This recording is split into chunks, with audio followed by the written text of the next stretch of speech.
오심을 믿어야 할지니. 아멘. 하나님은 살아계셨고요. 아멘. 그리고 하나님이 상 주시는 사람은 예수를 믿고 구원을 받은 사람들이 있어요. 아멘. 바로 저와 여러분들이 복을 받는 거지 세상 사람들이 복을 받는 게 아니잖아요. 그러므로 우리는 늘 예수를 믿는 그리스도인의 삶이 되기를 축원합니다. 아멘. 그 믿음을 갖고 세상에 나가 담대히 증거하고 많은 사람을 주께로 이끄는 하나님의 사람들이 되기를 축원합니다. 아멘. 그래서 오늘 그 말씀의 제목이 뭐냐면 따라하겠습니다. 우리를 생각하시고 돌보시는 하나님. 아멘. 아멘. 오늘 성경의 시편에 다윗이 사람이 무엇이간데 주께서 나를 생각하시고 인자가 무엇이기에 주께서 그를 돌보시나이까 이렇게 얘기합니다. 이 말이 여러분 가슴에 오늘 와닿기를 축원합니다. 아멘. 저에게 지난주 한 주간에 예배를 마치고 아주 특별하고 좋은 일, 행복한 일이 있었습니다. 제가 실명을 거론을 해드려도 뭐 우리 교회 성도님들이니까 괜찮아서 해드리는 거니까 오해 없으시길 바라고요. 네, 저는 우리 교회에서 가장 신앙이 오래되신 분이 있어요. 나이가 90을 바라보시는 우리 김양수 목사님이 계시고요. 또 우리 교회 등록한 지 얼마 안 되고 처음 이제 성도님으로 해서 신앙을 갖고자 열심히 예배에 나오신 우리 한호순 귀한 성도님이 계십니다. 이 두 분에게 지난주에 아름다운 제가 섬김을 받았어요. 그래서 그것이 참 감동되어서 여러분과 함께 은혜를 나누기를 원하는데요. 예배를 마치고 우리 한호순 성도님이 인사를 하는데 이런 말을 하더라고요. 목사님, 제가 한 달 목사님 주의비를 헌신해드리고 싶습니다. 제가 아는 주의소에 가셔서 목사님 그냥 차량 난방만 대고 주의를 하세요 라는 말씀하셨어요. 그걸 딱 듣는데 정말 저는 생각지도 못한 일이었습니다.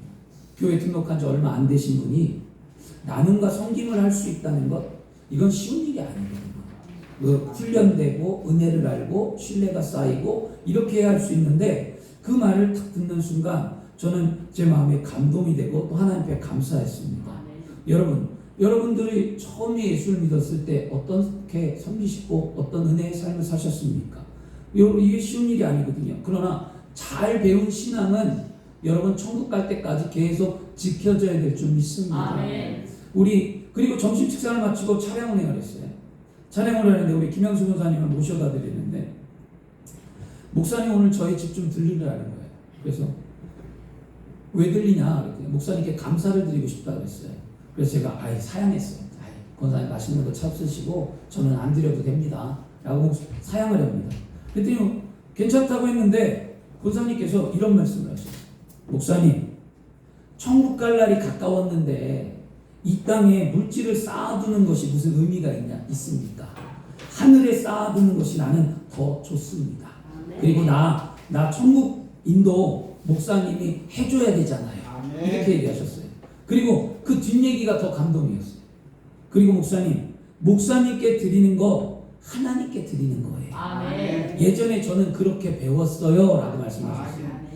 처음부터 잘 배우신 우리 권사님 천국 갈 때까지 그 신앙을 잘 지키고 있구나 생각을 하면서 권사님 집에 들어갔어요. 그랬더니 권사님이 또 이불 장롱을 탁 열더니 옛날 분이니까 이불 속에서 베갯잎을 탁 하나 꺼내더니 베갯잎을 또 쫙 열더니 베갯잎에서 또 꼼직꼼직하더니 뭘 꺼내. 그러니까 거기서 하나 둘을 꺼내는데 여기 구겨져 있고 저기 구겨져 있고 그 중에서 그래도 또 제일 깨끗한 거 골라. 근데 5만원짜리 두 장을 탁 넣더니 그리고 난 다음에 제가 재밌었던 거는 딱 놨어요. 거기까지 왔죠. 그들이 또 주섬주섬 뭘 찾아. 그들이 봉투를 찾아. 농협 봉투, 하얀 봉투 뭐 여러 가지 봉투를 찾더니 그 중에 가장 깨끗한 하얀 봉투를 탁 줘. 그러더니 저한테 여기다가 목사님께 쓰고 나보러 쓰라는 거예요. 쓰고 그 돈을 넣고 기도하라는 거예요. 그래서 이제 제가 거기다 넣고 제가 기도를 했어요. 그런데 이제 기도를 하면서 제 마음에 어떤 게 들었냐면 90이 넘고 이제 90을 바라보면서 예배하면서 허리는 꼬부라지고 지팡이는 짚고 힘든데도 우리 권사님 예배 나오는 거 힘드신 거 알거든요. 앉아 계신 것도 힘들고 그런데도 힘든데도 허리는 구부러졌는데도 앉아갖고 예배를 드리고 우리 교회에서 아멘도 제일 크게 하셔요. 네, 아멘도 여러분이 아멘하는 것보다 제일 크게 아멘하시는 것도 제가 보았고 그러는데 갑자기 권사님에서 축복 기도를 쫙 하고 있는데 마음이 너무나 뭉클한 거예요. 이게 그러면서 이 시편 말씀이 생각나는 거예요. 내가 사람이 무엇이간데, 내가 무엇이간데 주께서 이 권사님을 통해 종을 생각하게 하시고, 내가 무엇이간데 하나님께서 종의 필요를 채우고 나를 돌보는가.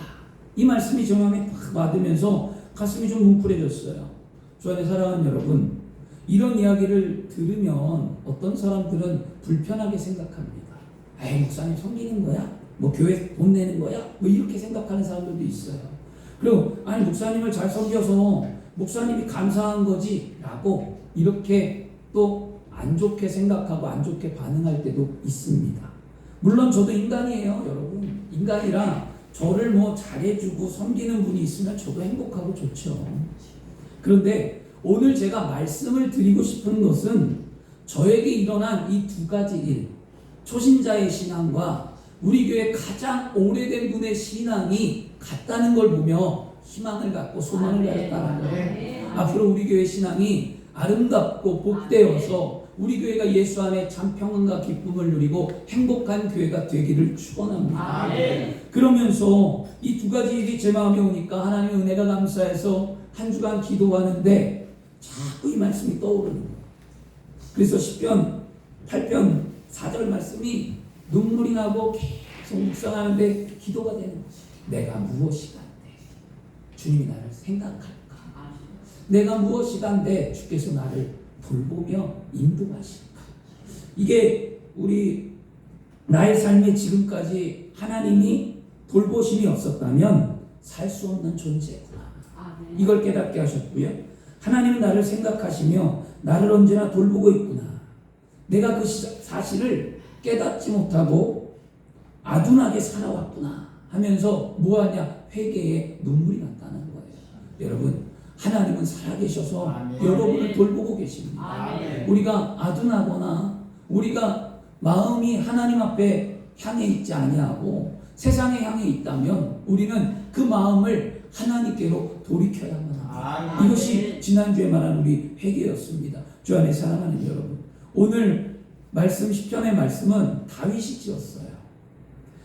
시편 8편 전체의 내용을 보면 다윗이 왕으로 있을 때 쓴 시가 아니라 다윗이 목동이었을 때 어린 나이에 목동으로서 들에 나가서 양을 기르는 일을 할 때에 쓴 시였습니다. 다윗이 양을 치고 목동 일을 할 때 아침에 저녁에 양과 함께 풀과 물을 먹으며 보았던 뭘까요? 자연을 바라보고 하늘을 바라보고 장원함을 바라보고 그 마음에 두며 이 세계가 참 아름답구나. 하나님이 이렇게 아름다운 창조 속에 나를 만드셨구나를 생각했다는 거죠. 그리고 그가 그 우주와 비교해 볼 때 자신은 보잘것없는 존재임을 깨닫고 이 광대한 우주에 자신을 창조하신 하나님을 성축하고 찬양했다는 거예요. 여러분, 하나님 여러분을 창조했다는 것 감사하시길 바랍니다. 야고보서 4장 14절 말씀에도요. 내일 일을 너희가 알지 못하는도다. 너희의 생명이 무엇이냐? 너희는 잠깐 보이다가 없어지는 안개라고 말씀합니다. 우리 인간은 광대한 우주에서 아주 먼지, 티끌, 한 점과 같은 존재입니다. 그리고 이 땅에 태어났다가 금방 사라지는 안개와 같은 존재입니다. 그런데 다윗은 이런 인간을 창조하시는 하나님, 그 하나님을 찬양하며 하나님이 살아계셔서 나를 돌보고 결코 내가 무가치한 존재가 아니라 그 크신 하나님의 사랑과 은혜를 느끼며 경험하며 살고 있는 복된 존재라는 것을 다윗은 깨달았다. 오늘 저와 여러분들이 그런 삶을 깨달아야 될 줄 믿습니다. 그런데 다윗은 이런 인간을 창조하신 하나님을 찬양하며 살아계신 하나님을 돌보는 때 분명한 건 뭐냐? 내가 가치가 있구나. 내가 정말 누구보다도 하나님을 사랑하는구나. 왜냐하면 다윗은 목동이었잖아요. 다윗은 누구보다도 외로웠잖아요. 다윗은 늘 혼자였잖아요. 양을 치는 그가 뭐 얼마나 많은 사람을 만났겠습니까? 누구보다도 외롭고 누구보다도 지쳤고 누구보다도 힘든 삶을 사는 그가 그 환경과 어려운 삶 속에 하나님이 나를 사랑하고 있다는 것을 깨달았다는 거예요. 여러분 지치셨습니까? 힘드셨습니까?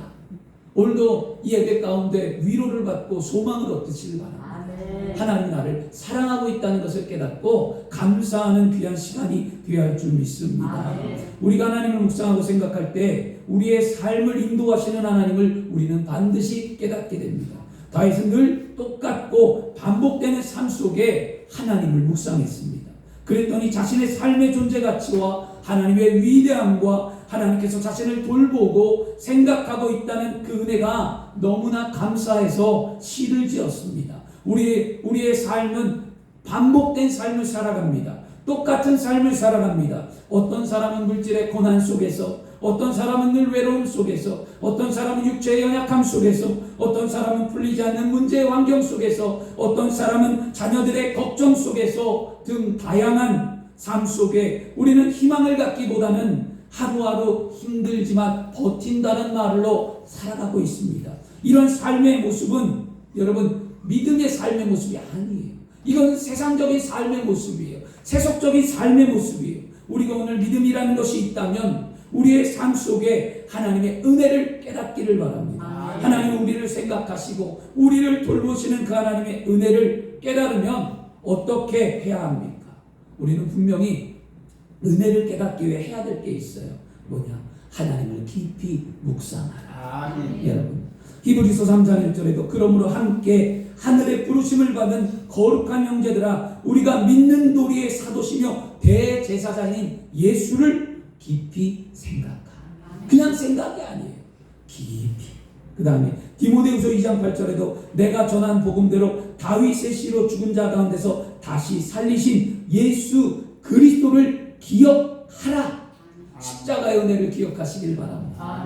구원의 은혜를 기억하시기를 바랍니다. 이거 한 가지면 진짜 다 충분하거든요. 그거를 생각하지 못하니까 자꾸 다른 걸 요구하는 우리의 모습을 봅니다. 빌립보서 4장 7절과 8절에도 그러므로 모든 지각에서 뛰어나신 하나님 평강이 그리스도 예수 안에서 너의 마음과 생각을 지키시리라. 끝으로 형제들아 무엇이든지 참되며 무엇이든지 경건하며 무엇이든지 옳으며 무엇이든지 청결하며 무엇이든지 사랑받을 만하며 무엇에든지 칭찬받을 만하며 무슨 덕이 있든지 무슨 기림이 있든지 이것을 생각하라. 다 뭐예요? 이 모든 삶의 생각 가운데 하나님, 주님, 성령님, 하나님의 은혜를 생각하라는 거죠. 다윗처럼 하나님을 깊이 생각하는 저와 여러분이 되기를 축원합니다. 오늘 말씀 읽은 말씀을 살펴보면 이게 좀 독특해요. 왜냐하면 히브리인들의 문학적인 어투가 있어요. 히브리 문학 가운데 가장 전형적인 게 뭐냐면 대구법이라고 해서 똑같은 내용을 두 번 반복하는 게 히브리 문법이거든요. 그래서 보면 뭐 말이 앞뒤 구절이 같은 구절들이 참 많이 나와요. 읽다 보면. 그리고 똑같은 말들 많이 나오잖아요. 사람이 무엇인가인데 이런 말을 했고요. 그리고 인자가 무엇이간데 똑같죠. 그 다음에 주께서 생각하시며 그 다음에 주께서 권고하신다. 주께서 돌보시며 똑같은 말을 썼어요. 다윗은 동일한 의미를 가진 이 수사원의 두 번 반복을 통하여 자신이 하나님을 깊이 묵상하고 하나님의 은혜를 깨달았다라는 것을 만인들에게 알려주는 거였어요. 그러니까 우리가 뭔가가 진실하면 우리가 뭔가가 확실하면 뭐라고 얘기하죠? 진짜야. 믿어봐. 이렇게 두 번 뭔가에 어떻게 얘기해요? 아 이거 진짜라니까. 아 진짜 뭐 이렇게 얘기하는 사람도 있고 이렇게 얘기합니다. 우리 그 짱아들인 군대에서 이제 다음 주에 우리 여운이 결혼식 때문에 이제 축가 부르러 나오는데요. 아이가 생각나는 게 뭐냐면 그 아이가 말의 버릇 가운데 하나 한 게 뭐냐면 아빠 진짜 자기가 뭔가를 요구하는 사안이 있고 자기가 뭔가를 이제 얻으려면 이 아이는 항상 앞에 진짜라고 자기를 믿어달라고 이게 거짓이 아니라고 이렇게 얘기하는 습관이 있었어요. 그러면 그 어린아이들 보세요. 어린아이들 보면 이거 너 맞아? 그러면 진짠데 그렇게 얘기하는 아이가 있는가 하면 뭐라고 하죠? 진짜예요 진짜 두 번 얘기하는 아이가 있어요. 진짠데 라고 얘기하는 애들은 확신이 없는 애들. 뭔가 불안하고 이게 얘가 말하는 게 뒤가 좀 안 좋은 애들은 진짜인데 이렇게 얘기하고요. 진짜 확실한 아이들은 진짜야, 진짜라고 이렇게 얘기해요. 여러분 그렇지 않으세요? 그럼 믿음도 하나님 앞에 확실하던 뭔가의 증거를 우리도 보여야 된다. 아멘. 그게 믿음의 고백이에요. 아멘. 다윗은 그런 고백을 했다라는 거예요. 그래서 사람이 무엇이든 주께서 생각하시며라고 말한 다윗의 이 말은 무엇이었냐면 시편 8편을 보면 8편 1절에 우주 만물 가운데 나타난 하나님을 찬양했어요. 1절은요. 2, 3절에는요. 창조주 하나님의 능력과 아름다운 솜씨 하나님이 만드신 세계를 찬양했습니다. 그러면서 다윗은 자신의 존재가 참으로 보잘것없는 존재에 불과하다는 것을 깨달았습니다. 그럼에도 불구하고 이런 보잘것없는 하나님이 창조한 세계와 섭리와 비교해 볼 때 나는 아주 보잘것없는 존재인데도 불구하고 하나님이 나를 이 우주 만물보다 더 높이 세우고 나를 더 사랑한다는 것을 깨달았다는 거예요. 어떤 만물보다도 하나님이 만든 어떤 세계, 어떤 창조물보다도 하나님이 나를 귀하게 여기신다. 그래서 창세기에 보면 뭐라죠? 다 하나님이 천지를 창조하셨을 때 뭐라냐면 좋았더라 이렇게 얘기하죠. 근데 마지막 사람을 만들었을 때만 심히 좋았더라 이렇게 얘기합니다. 감정을 실었어요. 그냥 좋았더라가 다른 건 그냥 좋았어. 아, 잘 만들었어. 좋았어. 그래, 아름다워. 이런 의미고요. 사람을 만들고 난 다음에 우와, 심히 좋구나. 뭐예요? 너는 내 형상과 모습대로 지었기 때문에. 하나님 형상과 모습을 지어놓고 보니 하나님이 깜짝 놀란 거야. 내가 이렇게 잘생겼나? 하나님이 딱 보고 깜짝 놀란 거야. 내가 이렇게 이쁜가? 내가 이렇게 좋은가? 그런 거예요. 하나님이 말하자면. 그런데 여러분들이 툴툴거리고 여러분의 성격이 삐뚤어지고 여러분들이 화내면 내가 그런가? 하나님 그럴 거 아니겠어요? 그죠? 그러니까 예수를 믿으면 뭔가의 다른 삶을 사셔야 될 줄 믿습니다. 아멘. 그죠? 참 불편해요. 힘들어요. 저는 요즘에 제가 은혜 받은 삶의 모습을 함께 은혜를 나누긴 하는데요. 어제 좀 불편한 2주 동안에 또 이틀 동안에 좀 마음이 좀 불편했어요. 뭐가 불편했냐면 주차를 했는데 금요일 날 머리를 잘랐는데 머리를 짝짝이 잘랐어요. 머리를 잘못 잘랐어요. 여기 뒤를 여기 제비추를 치고 머리를 엉망으로 잘라서 좀 속상했고요. 그다음에 주차를 했는데 내 차를 안 빼고 옆 차를 빼야 되는데 나한테 내려와서 차를 빼라는 거예요. 그래서 저는 차를 잘 대놨다. 그랬더니 나 때문에 못 나간다는 거예요. 그러니까 상식이 없더라고요. 나는 벽에 붙여놨는데 분명히 나는 차를 똑바로 대놨는데 나를 빼라는 거. 이 내려와서 보니까 그게 아니었던 거였어요.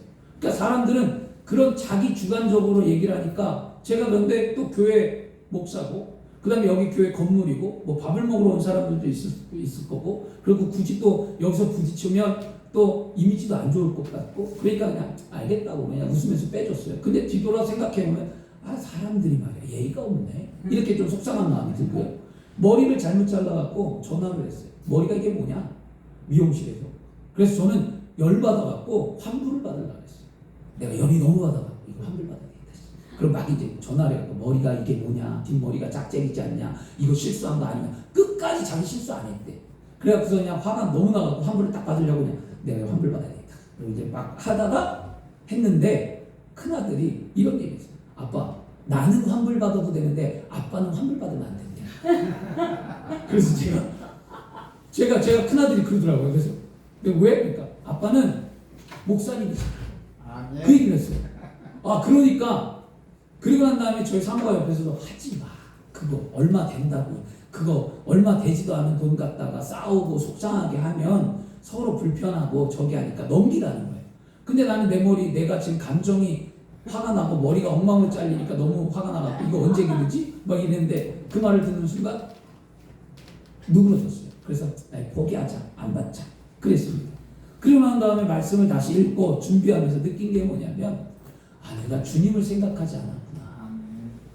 내가 다윗은 외로운 삶에서 목동의 삶에서 자신의 삶에서 분명 다윗도 불평이 있고 원망도 있고 힘들지만 하나님을 생각하는 그 다윗의 마음을 보았는데 나는 내가 고작 지금 불편한 것 때문에 내가 교회에서 설교를 쓰고 막 이렇게 하는데 집중하고 있는데 집중이 흐트러지면 또 다시 집중하려 힘드니까 내가 불편한 것 때문에 그 사람들의 원망했던 모습과 그 다음에 내 머리가 지금 뭐 그렇게 보기 나쁘지도 않아요. 그죠? 네. 뒷머리 좋아요.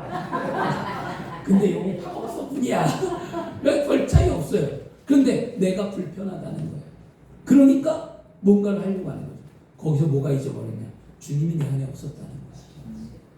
제가 이걸 깨달았습니다. 여러분, 주님이 여러분 안에 있기를 원합니다. 그러면 우리가 내가 이 땅 가운데 아무 보잘것없는 나를 주님이 생각하고 기억한다면 나 또한 어떤 삶을 살아감에 있어서 항상 주님을 생각하고 기억하는 그리스도인이 되어야 할 줄 믿습니다. 주께서 사람을 생각한다는 이 다윗의 고백에 왜 주께서 자신을 생각한다고 말하냐면 이 시편 8편 5절과 8절에 가면 이렇게 말합니다. 주께서 사람을 천사보다 못하게 하시고 그 머리에 영광과 존귀와 간을 씌우셨습니다. 주께서 만드신 모든 것은 사람이 다스리게 하셨고 모든 것은 사람에게 맡기셨습니다. 양떼와 소떼와 들판의 짐승들, 하늘에 나는 것과 새와 바다의 속의 모든 것들을 다 사람이 다스리게 했기 때문에 나는 하나님이 창조한 모든 것 위에 뛰어납니다. 이걸 깨달았다는 거예요. 여러분 위대한 사람들입니다. 하나님의 형상대로 지음받은 자들입니다. 여러분이 늘 주님의 은혜와 향기를 드러내는 복된 삶이 되기를 원합니다. 다윗은 분명 하나님은 세상을 창조하고 그 모든 것을 보잘것없는 인간에게 맡겨주셨다는 사실에 감동했다는 거예요. 그러면 다른 말로 이 땅의 모든 삶은 나를 위해 준비하신 하나님의 은혜라는 거죠.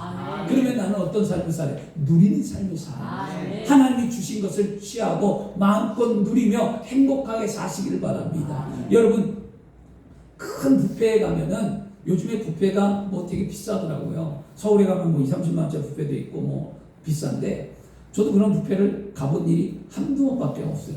목사님 모시고 서울에 신라 호텔 갔을 때 아침 조식 먹을 때도 그때도 몇십만 원짜리 먹으면서 참 돈이 좋긴 좋구나, 먹을 게 좋긴 좋구나 이런 걸 느끼긴 했는데, 근데 중요한 건 뭐냐, 그 뷔페에 분명히 나는 돈을 내고 티켓을 사서 들어갔잖아요. 들어갔으니까 거기 있는 건 다 누구 거예요? 내 거예요. 내가 먹고 싶은 데 먹고 내가 누릴 거 누리고 거기 주어진 시간 내에 내가 그 일을 하면 되잖아요. 그런데 그걸 못하는 사람들도 있더라는 거예요. 그렇게 비싼 돈을 주고 갔는데 에휴, 나는 김밥이 제일 맛있더라. 아유, 난 김치가 좋아. 그럼 뷔페 왜 갔냐고요, 여러분.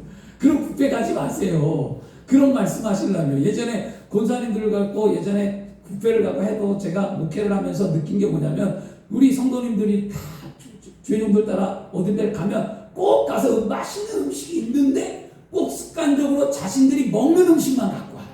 그럼 뷔페 갈 이유가 없는 거예요. 여러분, 뷔페를 가면 내가 좋아하는 음식을 먹는 게 아니라 뷔페는 안 먹어본 음식을 먹으러 뷔페를 가는 거예요. 좋아하는 음식을 먹을 것 같으면 가지 마세요. 그건 뭐냐? 뷔페 상술이야. 왜냐하면 사람들이 좋아하는 음식을 나야 사람들이 조금 먹고 자신이 좋아하는 음식을 먹고 다른 음식을 먹지 않으니까 나가잖아요. 그런데 사람들이 좋아하지 않는 음식, 특별한 자신들의 그 시그니처 음식들만 내놓잖아요. 그럼 그 집은 망해요, 여러분. 그래서 뷔페는 다양하게 놓는 거예요. 여러분, 고깃집에 무한리필 고깃집에 가면은 왜 다양한 샐러드부터 뭐 여러 가지 놓은지 아십니까? 왜냐면 무한리필이잖아요. 고기만 갖다 놓으면 고기만 먹으면 망하잖아요. 그러니까 다른 걸 먹으면서 고기를 덜 먹게 하는 거예요. 이게 상술이거든요.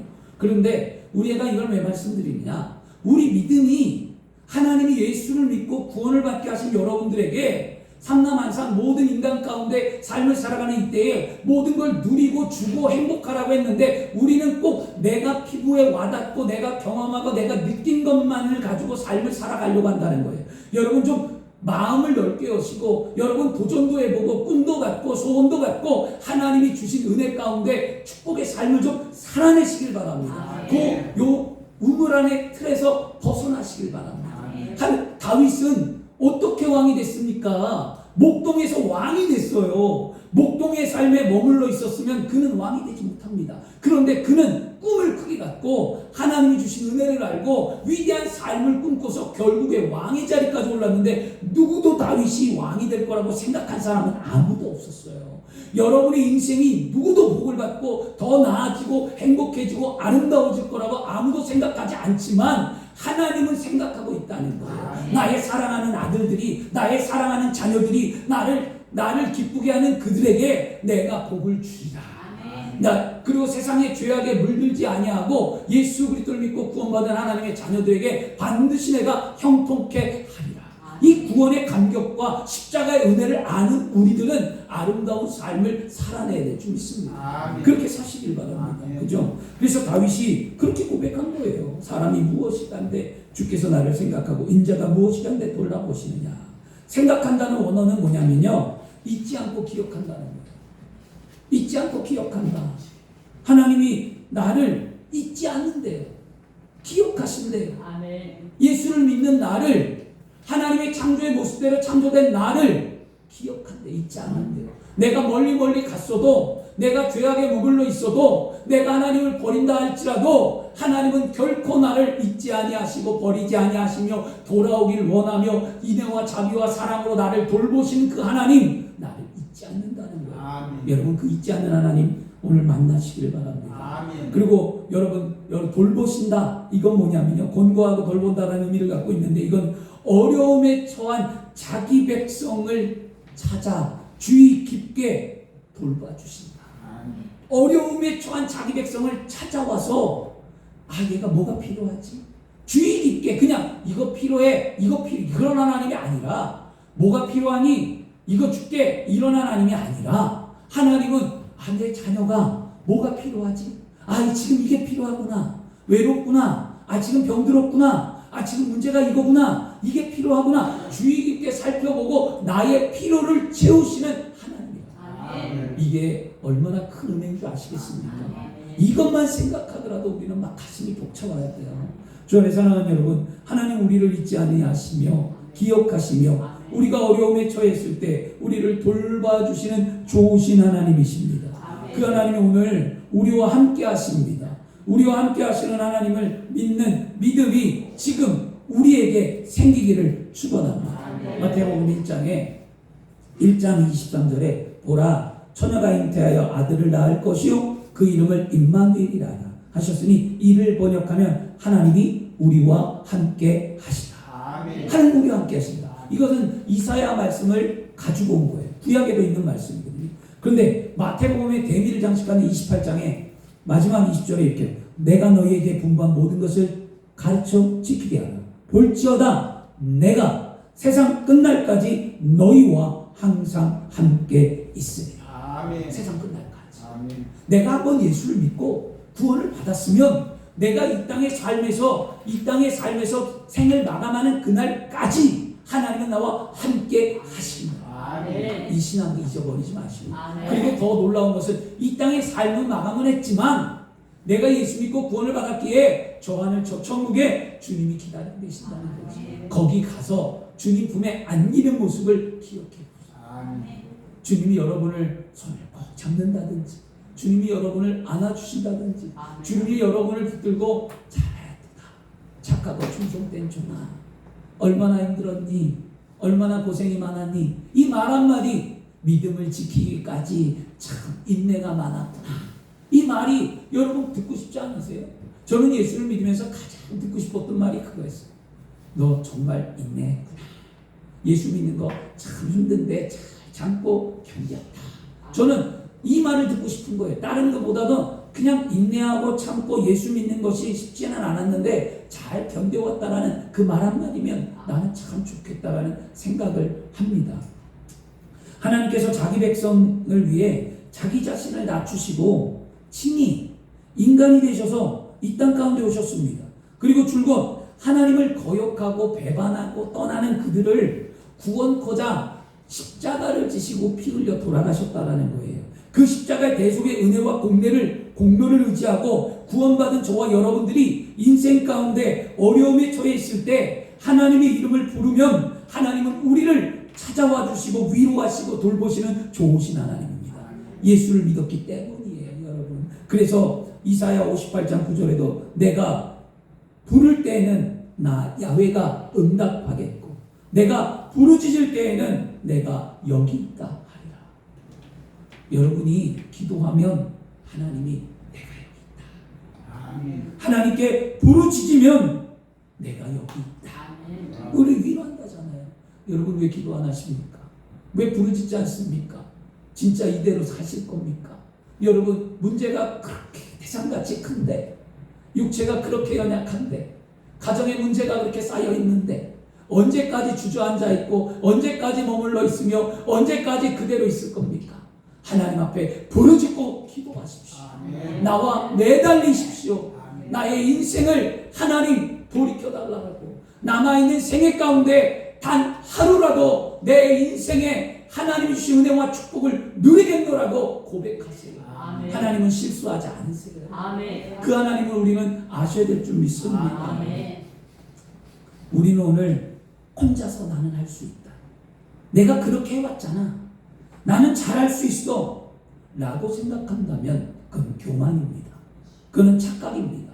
그런 교만과 착각에서 벗어나 우리는 하나님의 은혜가 아니고는 이 땅에서 살아갈 수 없는 존재임을 분명히 깨닫고 하나님을 의지하는 믿음의 사람들이 되어야 할 줄 믿습니다. 아멘. 그래서 여러분, 새 번역에서는요, 우리가 성경을 볼 때 개역 성경이 좀 어렵죠. 우리 장로님들, 우리 장로님, 장경 장로님 이제 말씀을 계속 읽으면서 물어보시는데 개역 성경이 되게 어려워요. 왜냐하면 한글에다가 한문에다가 뭐 영문에다가 다 포함이 됐기 때문에 개역 성경이 어려워요. 그러면 성경의 문맥을 알고 흐름을 알고 뜻을 알려면 쉬운 성경을 읽으시면 돼요. 우리말 성경 팔아요 다. 우리말 성경과 쉬운 성경을 읽으면 성경의 스토리를 다 한글로 풀어놔. 그래갖고 뜻도 다 쉬워.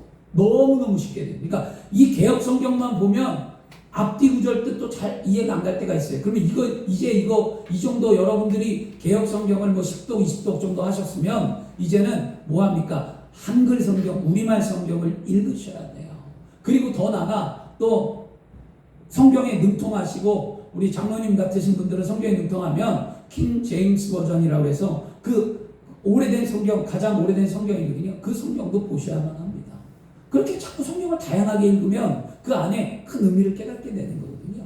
그래서 쉬운 성경에 우리 이렇게 되어 있어요. 표준 세번역, 소준 세번역의 8편 4절을 이렇게 말합니다. 여기에다가 얼마나 이 다윗의 마음이 간절했는지 그 안에 하나의 접속어를 넣었어요. 그게 뭐냐? 이렇게까지라는 단어를 넣었어요. 그래서 이렇게 말하죠.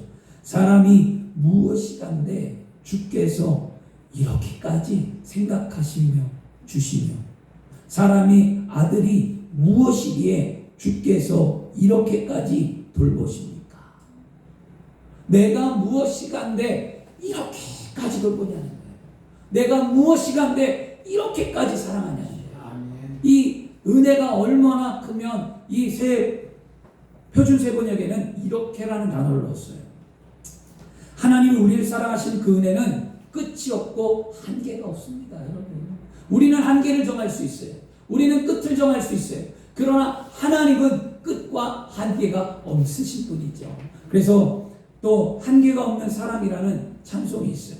또 올려드릴게요. 찬송인데요, 그 가사가 그래요. 주의 사랑 우리에게 보여주셨네. 끊임없는 끝도 없는 바다와 같이 그 사랑이 내 마음에 흘러 내려오네. 갈망하는 모든 이에게 부어주시네. 지금도 한계가 없는 사랑, 한계가 없는 은혜. 지친 날 안으시기에 부족함 없네.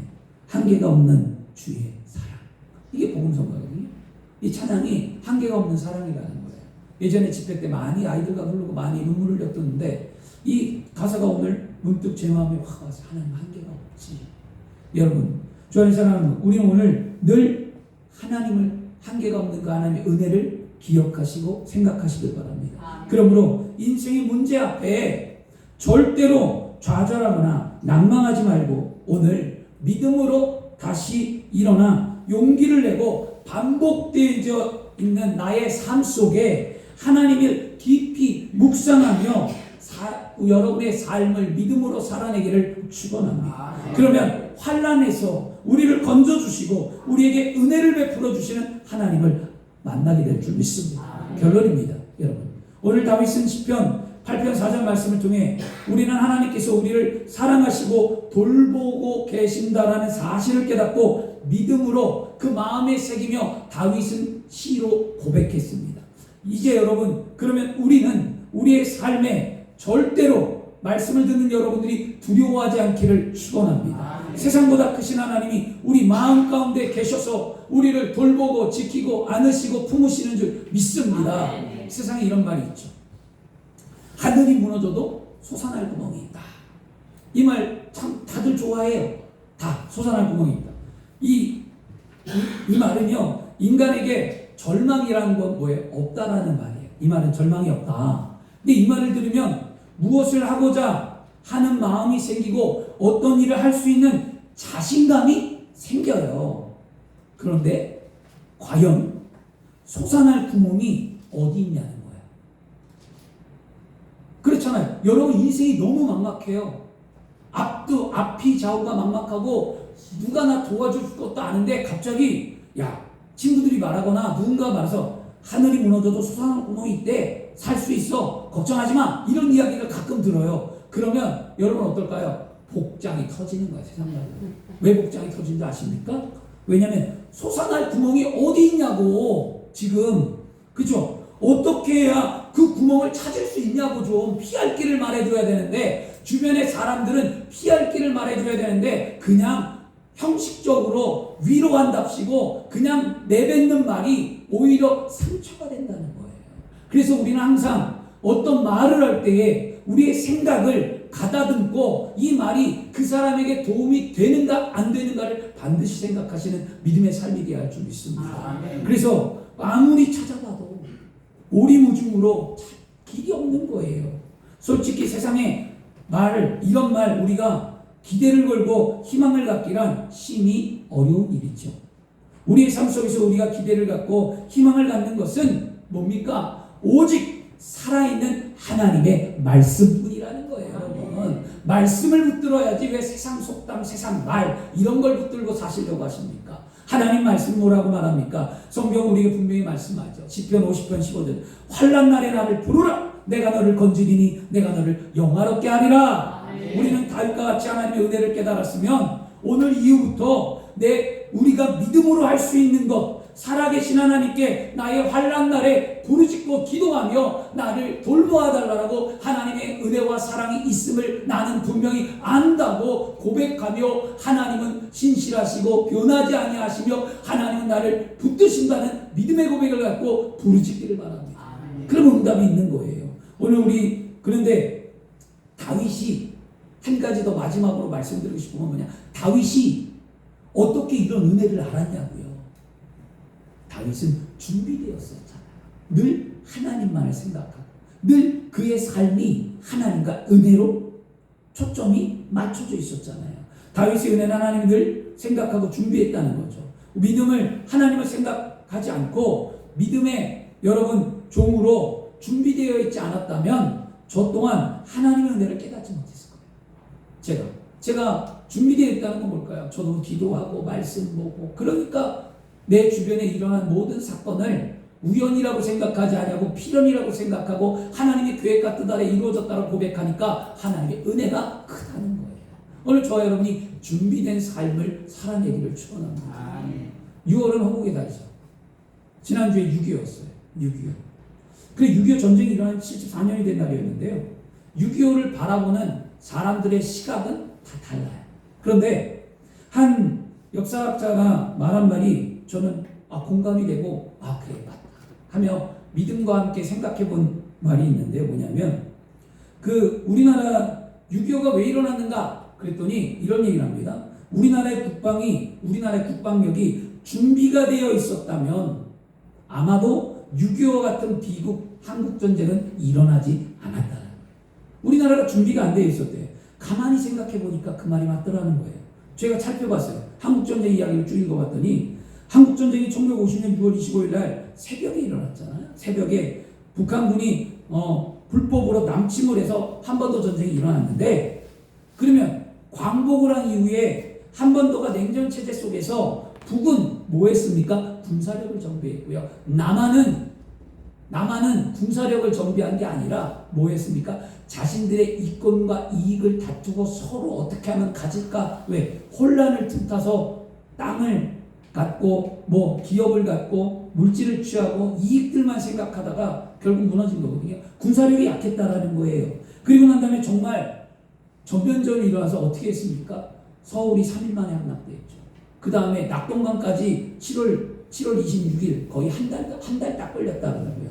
낙동강 전선까지 한 달 만에 위에서부터 낙동까지 쫙 여수가 7월 27일 날 여수가 점령되었어요. 그러니까 거의 한 달 만에 대한민국이 초토화가 돼버린 거예요. 이유가 뭘까요? 그리고 우리 국군이 아무리 싸워도 안 돼. 계속 밀렸어요. 결국에 유엔에서 미국의 도움을 얻어서 유엔군들이 들어오면서 인천 상륙작전 통해서 이제 이 일이 벌어졌잖아요. 우리나라가 이제 생겼는데요. 그 이야기를 보면서 가만 본 게 뭐냐? 준비되어 있다면 이렇게까지는 안 당했겠다. 그렇잖아요. 그러니까 여러분의 신앙 안에 제가 다윗을 생각하면서 여러분 무엇을 느끼냐면 다윗은 하나님을 향한 마음의 준비가 되어 있으니까 무엇을 바라보고 무엇을 생각하든지 하나님의 은혜를 알고 경험을 하고 깨달았거든요. 그러면 여러분의 신앙이 준비가 되어 있으면 하나님의 은혜도 알거니와 우리가 준비가 되어 있으면 절대로 시험과 환난과 역경을 겪지 않는다는 거예요. 여러분, 그럼 다시 거꾸로 말하면 준비되어 있지 않으니까 지금 아픔과 고통이 놓여 있다는 거예요. 그러면 그러면 준비되어 있지 않으니까 아픔과 고통이 놓여 있다면 다시 준비할 수 있도록 생각과 마음과 환경을 바꿔야 되겠죠. 근데 바꾸지는 않고 뭐야 목사님 그러면 나는 뭐 믿음이 없다는 건가? 나는 뭐 그러면 헛믿었던가? 이렇게 부정적으로 받아들이라는 게 아니에요. 여러분, 진실은 무엇이냐면 내가 지금 하나님 앞에 얼만큼 준비되어 있느냐, 하나님을 향한 마음이 어디 있느냐, 내가 믿음이 무엇이냐, 내가 진짜 신앙인인가 생각해보고 여러분들이 돌이킨다면 삶은 풀어진다. 하나님의 은혜 아니겠습니까, 여러분? 그래서 다윗이 고백하는 거예요. 우리의 믿음도 마찬가지라니까요. 여러분, 준비되어 있으면 걱정이 없어요. 이번 2주 동안에 무지 바빴어요. 시험 보냐고 이제 방학 들어갔긴 했는데 시험을 공부를 하면 쉬워요. 문제가 쉬워. 근데 공부를 안 하면 불안해요. 이거 어떻게 풀지? 막 답답하고 불안하고 힘들고 막 똑같은데 힘든 거예요. 그러니까 준비되어 있는 것과 준비되지 않는 건 다른 거예요. 준비된 삶 가운데 믿음을 갖고 하나님을 만나는 사람과 준비되지 않으면 아무리 말씀을 들어도 깨닫지 못하고 알지 못하는 어리석은 삶이 되니 우리의 믿음이 하나님 앞에 준비되어서 하나님 주신 말씀을 받고 은혜를 얻기를 축원합니다. 그러면 오늘 이 다윗의 고백이 다시 삼켜진다는 거죠. 다윗이 말하잖아요.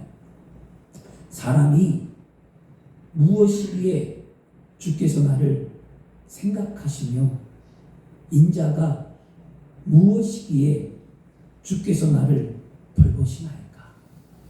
우리의 믿음의 준비는 우리가 하나님과 동행할 때 하나님은 우리의 삶에 나타납니다. 여러분, 그리고 늘 나 자신을 바라보며 하나님이 내 삶 속에 깊이 개입하고 있음을 깨닫고 믿음으로 고백하며 하나님이 나를 붙들고 있다. 하나님 나를 생각하고 계시다. 하나님 내 인생을 분명히 책임져 주신다. 이런 믿음의 고백을 드리는 귀한 시간이 되기를 축원합니다. 기도하겠습니다. 좋으신 아버지 하나님 감사합니다. 오늘도 하나님께서 우리 사랑하는 성도들을 붙잡아 주셔서 하나님 다윗의